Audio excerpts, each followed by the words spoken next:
అందరికీ నమస్కారం అండి. దయచేసి మన వీడియోస్ చూస్తున్న ప్రతి ఒక్కరికి చేతులెత్తి నమస్కరిస్తున్నాను.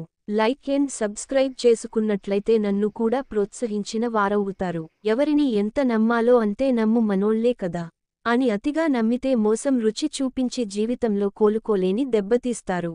కష్టపెట్టి ఇష్టాన్ని లాక్కోలేము, బాధపెట్టి బంధాన్ని నిలుపుకోలేము. అందుకే నిన్ను కోరి వచ్చిన స్నేహాన్ని నిలుపుకో. నిన్ను కాదని వెళ్ళిన బంధాన్ని మరచిపో. మనిషికి కావాల్సింది ఒకటి, అతడు కోరేది మరొకటి. అందుకే ఎన్ని ఉన్నా ఎంత సంపాదించిన మనిషి ఎప్పుడూ అసంతృప్తిగానే ఉంటాడు. కొందరు మనిషిగా ఎదిగినా మానసికంగా ఎదగలేరు. అలాంటి వారే అనాలోచితంగా మాట్లాడి ఎదుటివారి మనసును గాయపరుస్తారు. అప్పట్లో మనిషి వయసుని చూసి మర్యాద ఇచ్చేవాళ్లు ఇప్పుడు మనిషి వెనుక ఉన్న డబ్బుని చూసి మర్యాద ఇస్తున్నారు. ధనమున్నవాడే గుణవంతుడు అవుతున్నాడు, గుణమున్నవాడు దరిద్రుడు అవుతున్నాడు. కాలం చాలా గొప్పది. కాలంతో పాటు ఎవరు ఎలాంటివారో మనకు తెలియజేస్తూ ఉంటుంది. సేవకుడిగా ఉండడం నేర్చుకుంటేనే నాయకుడయ్యే యోగ్యత లభిస్తుంది. ఎంత ఒదిగి ఉంటే అంత గొప్ప స్థాయికి ఎదుగుతాం. మనం జీవితంలో సంతోషంగా ఉండాలంటే అవతలి వాళ్ళు ఎలా జీవిస్తున్నారో తెలుసుకోవాలన్న ఉత్సుకత చూపకుండా ప్రక్క వాళ్లతో పోల్చుకోకుండా ఉంటే తప్పనిసరిగా జీవితాంతం సంతోషంగా ఉండగలం. మన పని మనం చేసుకుంటూ ఉన్నా మనల్ని బాధించేవారు, విమర్శించేవారుంటారు. కాని మనం ఒక మాట గుర్తుపెట్టుకోవాలి, ఆటలో గోలచేసేది ప్రేక్షకులే కాని ఆటగాళ్లు కాదు. ఏదైనా ఇక ముగిసిపోయింది అనుకున్నప్పుడు కూడా ఆశని వదులుకోకు. ఎందుకంటే ఆ భగవంతుడు చివరి నిమిషంలో కూడా అద్భుతాలను సృష్టిస్తాడు. పదును తగ్గిన నేలలో పంట పండదు. నమ్మకం లేని మనిషితో బంధం నిలువదు. ఒక బంధం కడవరకు సవ్యంగా కొనసాగాలంటే ఆ బంధం మధ్య ప్రేమ కంటే ఎక్కువగా నమ్మకం ఉండాలి. మన ఎదురుగానే మాట్లాడేవాడు స్నేహితుడు, నలుగురిలో విమర్శించేవాడు శత్రువు. మనం లేనప్పుడు మాట్లాడేవాడు సాయం చేసేవాడు మిత్రుడు, మంచి మాటలు చెప్పేవాడు గురువు, నీతిగా బ్రతికేవాడు మనిషి. కోపం రంగప్రవేశం చేయగానే వివేకం తెర వెనక్కు వెళ్ళిపోతుంది. మీ విలువైన సమయాన్ని మీతో టైం పాస్ చేసే వారితో కాదు, మీరంటే ఇష్టమైన వాళ్లతో టైం స్పెండ్ చేయండి. ఎందుకంటే వాళ్లని కోల్పోతే తిరిగి పొందలేము కాబట్టి. అహంకారి ఎప్పుడూ తాను నాశనం అవ్వడమే కాదు, ఇతరులను కూడా నాశనం చేస్తాడు. కాని మంచివాడు తాను బ్రతకడమే కాదు, 10 మందిని బ్రతికిస్తాడు.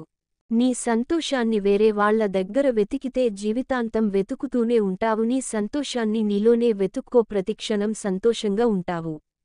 నమ్మకంతో పాటు ప్రేమ ఉన్నప్పుడే రాయి కూడా దేవుడిలా కనిపిస్తుంది. అవి లేకుంటే దేవుడైనా రాయిలానే కనిపిస్తాడు. దేవుడు నీకు కోరుకున్నంత ధనం ఇవ్వకపోవచ్చు, కాని కోరుకున్న దానికంటే ఎక్కువ మంచి గుణం ఇచ్చినప్పుడు అదే అదృష్టంగా భావించు. మనశ్శాంతిగా బ్రతకాలనుకుంటే మనుషులకి వీలైనంత దూరంగా, దేవునికి వీలైనంత దగ్గరగా ఉండాలి. మనల్ని ఒకరు మోసం చేశారని బాధపడటం కన్నా మనం ఎవర్నీ మోసం చేయలేదని ధీమాగా ఉండటమే మంచిది. ఎందుకంటే కాలం అనేది ఒకటి ఉంటుంది, అన్నిటికీ సమాధానం చెబుతుంది. కలిగిన వాడికి కష్టం వస్తే ఊరందరూ చుట్టాలే, లేనివాడికి కష్టం వస్తే కనీసం అయినవాడు కూడా పలకరించడు. దుఃఖం పిరికివాని లక్షణం. మనిషిలోని శక్తి సామర్థ్యాలను నశింపచేస్తుంది. ఆలోచన శక్తిని, జ్ఞానాన్ని నశింపచేస్తుంది. దుఃఖాన్ని జయించిన వాడు. అహంకారమనేది మనిషిని, దైవాన్ని వేరు చేసేది. అహంకారం మనిషిని మాయలో పడేస్తుంది. జాగ్రత్త. భగవద్గీత. బంధం భారం కాదు, బాధ్యత. నిన్ను ప్రేమించే వాళ్ల దగ్గర ఒదిగి మాట్లాడు, నిన్ను ద్వేషించే వాళ్ల దగ్గర ఎదిగి మాట్లాడు. నమ్మకం చదవడానికి 3 అక్షరాలే కాని సంపాదించడం చాలా కష్టం. ఎందుకంటే అది డబ్బు కంటే విలువైనది. స్నేహం అందరితో చేయలేం. మంచి స్నేహం దొరకాలంటే ఒక యుగం పడుతుంది. ప్రేమ. ఇది వినడానికి బాగానే ఉంటుంది కాని అందరి దగ్గర దొరకదు, కొందరి దగ్గర మాత్రమే ఉంటుంది. అందంగా మాట్లాడటం ఒక కళ, అనవసరంగా మాట్లాడకుండా ఉండటం ఇంకా గొప్ప కళ. ప్రశ్నించే తత్వం, పోరాడే తత్వం లేనిచోట బానిసత్వం కొనసాగుతుంది. ప్రశ్నించడం ఎప్పుడూ ఆపకండి, అదే మీ జ్ఞానాన్ని పెంచుతుంది. కొన్ని సందర్భాల్లో ఒంటరితనం కూడా మంచిదే. అనవసరమైన భావోద్వేగాల నుండి మనల్ని దూరంగా ఉంచుతుంది. సులభంగా దాటిన కష్టం గుర్తుండదు, ఆలోవోకగా అందిన దానికి విలువ ఉండదు. జీవితంలో వచ్చే ప్రతి మలుపు ఏదోకటి నేర్పకుండా వెళ్ళి ఉండదు. తలుచుకుంటేనే తట్టుకోలేని బాధల్ని ఎన్నో ఏళ్లు ఎలా ఓర్చుకుంటూ వచ్చారో అనుభవించిన వారికే తెలుస్తుంది. సూర్యుడు నుండి వచ్చే వెలుగును మేఘాలు ఎంతో సేపు ఆపలేవు. అలాగే నీ గెలుపు కూడా నీ కష్టాలు ఎంతో సేపు ఆపలేవు. జీవితం అను పాఠశాలలో పాఠాలు ఉండవు, సెలవులు ఉండవు, నేర్చుకునే సమయం కూడా ఉండదు. ఇక్కడ నువ్వు ప్రతిదీ స్వయంగా చేసుకోవాలి.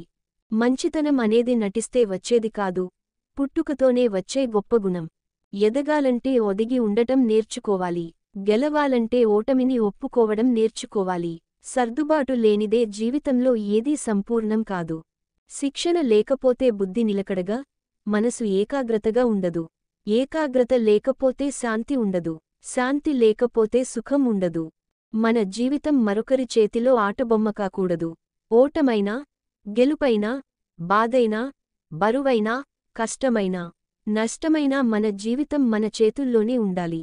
ప్రాణం పోతున్నా సరే బానిస బ్రతుకు మాత్రం వద్దు. మనం దేనినైనా మనకున్న బలంతో సాధించాలి.